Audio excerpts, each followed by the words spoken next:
청취자분께서 보내주신 자료를 가지고 오늘 또 깊이 파고들어 보겠습니다. 오늘 저희가 살펴볼 자료는요. 기독교 대한성결교회 인천 관동교회 이병곤 담임 목사님이 작성한 전도부릅 기도문 중 13번째 기도문입니다. 제목이 태신자 하나님의 견고한 성으로 막아주소서인데요. 네. 이 자료를 딱 처음 봤을 때, 이게 그냥 기도문 한 장이 아니라는 게 되게 흥미로웠어요. 맞아요. 기도문 앞뒤로 뭐 찬송가도 있고 시편, 또 여러 성경 구절들이 딱 배치돼 있어서 마치 굉장히 잘 짜인 뭐랄까 하나의 예배 순서지 같기도 하고요. 네, 그렇죠. 건축 설계도 같은 느낌도 좀 들고. 그래서 저희의 오늘 미션은 바로 그 구조를 한번 역으로 따라가 보는 겁니다. 이 기도문이 어떻게 하나님은 견고한 성이라는 핵심 아이디어를 차곡차곡 쌓아 올리는지, 그리고 그걸 바탕으로 태신자라는 한 사람을 지켜달라고 요청하는지 그 전략을 한번 파헤쳐 보려고 합니다. 그리고 태신자라는 단어가 좀 생소하실 수 있는데 보통 교회에서 전도 대상으로 마음에 품고 기도하는 사람을 뜻하는 용어입니다. 네, 맞습니다. 그러니까 이게 단순하게 그냥 소원을 비는 게 아니라 일종의 신학적인 논증에 가까운 거죠. 논증이요? 네. 왜 이 기도가 이루어져야만 하는지 그 근거를 성경 구절들을 벽돌처럼 쌓아 올리면서 아주 체계적으로 제시하고 있거든요. 그 첫 번째 벽돌이 바로 시편 62편입니다. 네, 기도를 시작하기도 전에 시편 62편 1절부터 8절까지를 먼저 딱 제시하잖아요. 나의 영혼이 잠잠히 하나님만 바라며 또 오직 그만이 나의 반석이시오, 나의 구원이시오, 나의 요새이시니 내가 크게 흔들리지 아니하리로다. 이런 구절들이 반복되는데 사실 성경의 시편이 굉장히 많은데 왜 하필 이 구절이었을까요? 네, 여기서 아주 선명한 이미지 두 개를 딱 대비시키는데요. 첫째는 방금 말씀하신 것처럼 하나님을 반석, 요새, 피난처처럼 절대로 흔들리지 않는 존재로 그리는 겁니다. 그러니까 이 기도 전체에 어떤 안전지대, 베이스 캠프를 먼저 선언하는 거군요. 정확합니다. 여기는 절대 안전하다. 그리고 그 반대편에 뭘 놓는지를 보면 더 흥미로워요. 시편을 보면 인간을 위협하는 세력을 넘어지는 담과 흔들리는 울타리라고 비유하거든요. 넘어지는 담과 흔들리는 울타리. 네, 굉장히 절묘한 표현이잖아요. 겉보기엔 위협적인 것 같지만 실은 이미 스스로 무너지고 있는 아주 취약한 존재라는 거죠. 와, 그 대비가 정말 극적이네요. 한쪽에는 영원불변의 반석이 있고 다른 한쪽에는 금방이라도 쓰러질 것 같은 담벼락이 있는 애초에 싸움이 안 된다는 걸 미리 보여주는 장치네요. 바로 그겁니다. 기도를 시작하기도 전에 이미 승패의 구도를 정해놓는 거예요. 우리가 기댈 곳은 이렇게나 강력하고 우리를 위협하는 것들은 저렇게나 허약하다. 이 믿음을 기도의 기본 전제로 깔고 들어가는 거죠. 주춧돌을 아주 단단하게 놓는 작업이었군요. 자, 그럼 이렇게 하나님은 견고한 요새라는 기초를 다졌어요. 그럼 이제 바로 기도를 시작할 법도 한데 여기서 멈추지 않고 한 단계 더 나아가더라고요. 말씀 묵상이라는 이름으로 성경 구절 3개를 더 가져옵니다. 네, 이 부분이 아주 치밀하다고 느꼈던 지점인데요. 시편에서 제시한 요새나 반석이라는 이미지가 어떻게 보면 좀 추상적일 수 있잖아요. 그렇죠. 그냥 이미지니까요. 그걸 이 세 구절을 통해서 훨씬 더 구체적이고 현실적인 차원으로 끌고 내려옵니다. 마치 건축의 기본 골조를 세운 뒤에 이제 벽을 세우고 창문을 내는 것처럼요. 그 세 구절이 고린도전서, 역대상, 이사야서에서 왔는데 읽어보면 공통점이 바로 보이더라고요. 견고하게 하다라는 표현이 계속 반복돼요. 이건 뭐 거의 형광펜으로 밑줄 그어놓은 수준이던데요? 맞습니다. 의도적으로 이 단어를 계속 보여주는 거죠. 근데 이게 단순히 같은 말을 반복하는 게 아니고요. 각 구절이 말하는 견고함의 성격이 조금씩 다릅니다. 성격이 다른가요? 네, 첫 번째 고린도전서 구절은 주께서 너희를 끝까지 견고하게 하시리라고 말해요. 여기서 키워드는 끝까지입니다. 끝까지. 시간적인 개념이군요. 지금 당장뿐만 아니라 세상의 마지막 날까지 아주 긴 시간 동안의 안전을 보장해달라는 의미로 볼 수 있겠네요. 그렇죠. 이건 뭐랄까 일종의 종신보험 같은 견고함이죠. 근데 두 번째 역대상 구절은 뉘앙스가 좀 달라요. 그의 나라를 영원히 견고하게 하리라. 앞에 조건이 붙습니다. 그가 만일 나의 계명과 법도를 힘써 준행하기를 오늘과 같이 하면 이라는 조건이요. 이건 조건이 있네요. 만약 네가 이렇게 한다면 나도 이렇게 해주겠다는 약속처럼 들려요. 일방적인 보호라기보다는 관계 속에서 맺어지는 계약 같은 느낌인데요. 정확한 표현입니다. 이건 관계적이고 조건적인 견고함이죠. 하나님의 규칙을 따를 때 주어지는 안정감. 그리고 이게 나중에 기도문 마지막 부분에서 아주 기가 막히게 연결이 됩니다. 미리 복선을 깔아두는 거죠. 와, 정말 치밀하네요. 그럼 마지막 이사야서 9절은 내 뼈를 견고하게 하리니라고 하는데 이건 굉장히 개인적이고 신체적인 느낌을 주는데요. 네, 앞선 두 개가 시간적, 관계적 차원이었다면 이건 지극히 실존적인 차원의 견고함입니다. 뼈라는 게 우리 몸의 가장 기본 구조잖아요. 그렇죠. 아무리 힘들고 메마른 상황에 처하더라도 영혼뿐만 아니라 몸의 근간까지 튼튼하게 지켜주시겠다는 약속이죠. 정신적, 육체적 건강을 모두 아우르는 뭐랄까 전인적인 보호를 의미하는 겁니다. 알겠습니다. 정리를 한번 해보면 본격적인 요청에 들어가기 전에 견고함이라는 개념을 세 단계에 걸쳐서 쌓아 올린 거군요. 영원한 견고함, 조건적 견고함, 그리고 전인적인 견고함. 이쯤 되면 도대체 얼마나 대단한 보호를 요청하려고 이렇게까지 밑밥을 까는 걸까 하는 생각이 드네요. 그렇죠. 이 모든 준비는 단 한 사람, 김정아라는 태신자를 위한 겁니다. 이렇게 탄탄한 신학적 기반을 쌓아 올린 후에야 비로소 본기도가 시작되는데 여기서부터 분위기가 확 바뀝니다. 맞아요. 갑자기 언어가 굉장히 격렬해지고 전투적으로 변해요. 든든한 방패막이 되어 주옵소서, 악한 마귀로부터 방해받지 않도록 막아주시며 이런 표현들이 막 쏟아져 나오죠. 이 기도문이 태신자가 처한 상황을 어떻게 보고 있는지를 명확하게 보여주는 대목입니다.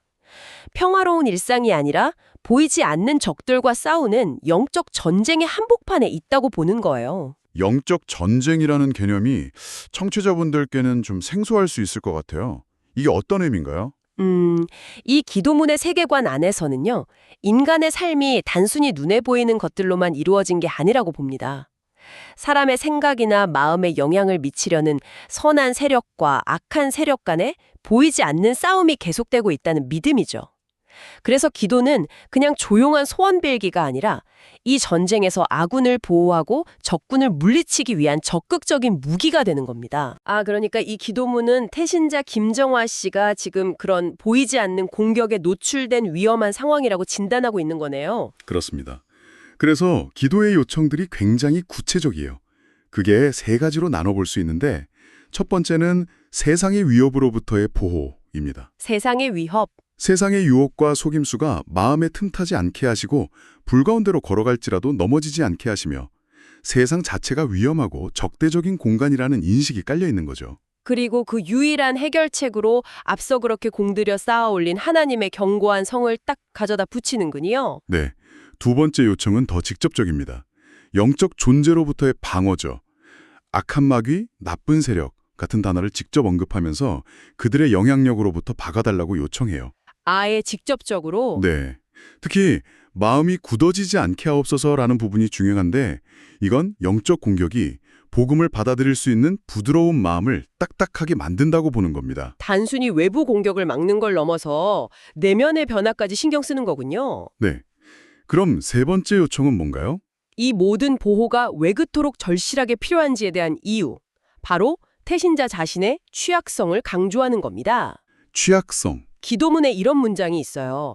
태신자 김정화는 지금 스스로 마귀의 괴계가 무엇인지 분간할 수 없습니다. 이게 핵심 전제 중 하나입니다. 이 부분이군요.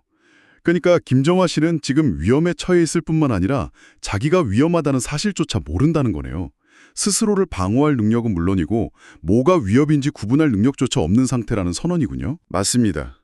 비유하자면 이제 막 걸음마를 뗀 아기가 위험한 차도로 걸어가고 있는데 정작 아기 자신은 그 위험을 전혀 모르는 상황과 같은 거죠. 그렇기 때문에 외부의 절대적인 개입, 즉 주님의 전적인 보호만이 유일한 해결책이라고 주장하는 겁니다. 이해가 되네요. 기도하는 사람은 마치 그 아기를 지켜보는 보호자처럼 위험을 인식하지 못하는 태신자를 대신해서 방어벽을 쳐달라고 하나님께 요청하는 영적인 대리인 역할을 하는 셈이군요. 완벽한 비유입니다. 태신자의 구원을 위한 영적 소송 대리인 혹은 영적 경호실장 역할을 자처하고 있는 거죠. 좋습니다. 그럼 이 모든 보호와 방어, 이 치열한 영적 전쟁을 통해서 이 기도가 궁극적으로 이루고자 하는 목표는 뭘까요? 그냥 안전하게 보호받는 상태에 머무는 게 끝은 아닐 것 같은데요. 물론입니다. 기도의 최종 목표는 훨씬 더 능동적이고 근본적인 변화입니다. 단순히 위험에서 구출되는 것을 넘어 태신자 자신이 변화의 주체가 되는 것을 목표로 하죠. 구체적으로는 두 단계의 변화를 그리고 있습니다. 첫 번째 단계는 어떤 변화인가요? 첫 번째 목표는 태신자 스스로가 자신의 믿음을 고백하게 되는 겁니다. 기독문 후반부에 이런 구절이 나와요. 주는 나의 피난처시요 원수를 피하는 견고한 망대인이이다. 라는 시편의 고백을 태신자 김정화가 스스로 고백할 수 있는 날이 속히 오도록. 이건 정말 중요한 지점 같은데요. 이 기도문은 처음에 기도하는 사람이 하나님은 나의 요새입니다. 라고 선포하면서 시작했잖아요. 그런데 이제는 그 기도의 대상자인 태신자의 입에서 주는 나의 피난처입니다. 라는 고백이 나오게 해달라고 기도하고 있어요. 주어가 바뀌었네요. 바로 그겁니다. 이게 이 기도가 꿈꾸는 첫 번째 구원의 모습이에요. 외부의 보호를 받는 수동적인 객체에서 하나님을 자신의 구원자로 인격적으로 만나고 고백하는 능동적인 신앙의 주체로 거듭나는 순간에 바라는 거죠. 그렇군요. 단순히 보호받는 존재에서 보호의 의미를 이해하고 감사하는 존재로의 전환이군요. 그럼 두 번째 목표, 그 다음 단계는 무엇인가요? 두 번째 목표는 그 고백 이후의 삶의 변화입니다. 기도문은 이렇게 이어져요. 영적 분별력을 가지고 주님의 보호하심을 느끼게 하시고 주님의 계명을 따라 사는 태신자 김정화가 되게 하소서. 여기서 키워드는 영적 분별력과 주님의 계명을 따라 사는 삶이네요. 네. 영적 분별력은 앞서 말했던 마귀의 괴계를 분간할 수 없는 무제한 상태에서 벗어나는 것을 의미합니다. 그리고 주님의 계명을 따라 사는 삶, 혹시 이 표현 어디서 들어본 것 같지 않으세요? 생각났어요. 아까 말씀 묵상에서 봤던 역대상 구절이요. 나의 계명과 법도를 힘써 준행하면 내가 그의 나라를 영원히 견고하게 하리라. 바로 그 구절이군요. 와, 여기서 이렇게 다시 만나네요. 그렇습니다. 여기서 이 기도문의 정교한 논리적 구조가 완벽하게 완성됩니다.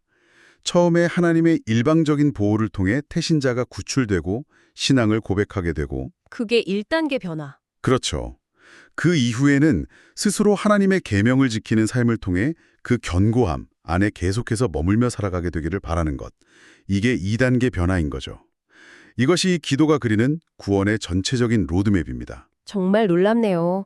일시적인 구조 활동에서 끝나는 게 아니라 구조된 이후에 어떻게 자립해서 안전하게 살아갈 것인지에 대한 계획까지 다 포함된 굉장히 장기적인 관점의 기도였군요. 맞습니다. 한 번의 이벤트가 아니라 지속적인 관계 속에서 얻는 영원한 안정을 목표로 하는 것이죠.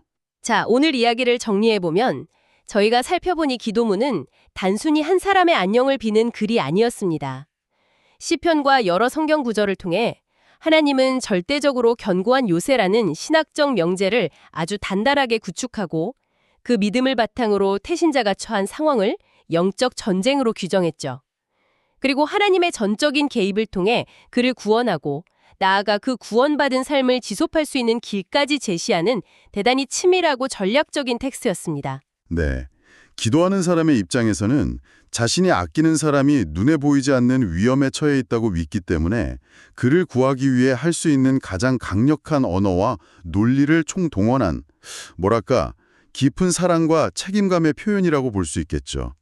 그 간절함이 기도문의 전투적인 톤으로 드러난 셈입니다. 왜 그토록 강렬한 언어들이 필요했는지 이제야 충분히 이해가 됩니다. 마지막으로 청취자분께서 한번 곱씹어 보실 만한 질문을 하나 던지면서 마무리하고 싶습니다. 네. 오늘 우리가 분석한 것처럼 이 기도문은 철저하게 기도하는 사람의 시점에서 태신자를 위해서 쓰였습니다. 태신자는 영적으로 무지하고 무방비 상태라는 전제하에 그의 구원을 위해 모든 것을 대신 간구하고 있죠. 네, 그랬죠. 자인 김정아 씨 입장이 되어보면 어떨까요? 어느 날 누군가가 나도 모르는 사이에 나를 위해 이런 기도를 드리고 있다는 사실을 알게 됐다고 상상해보는 겁니다.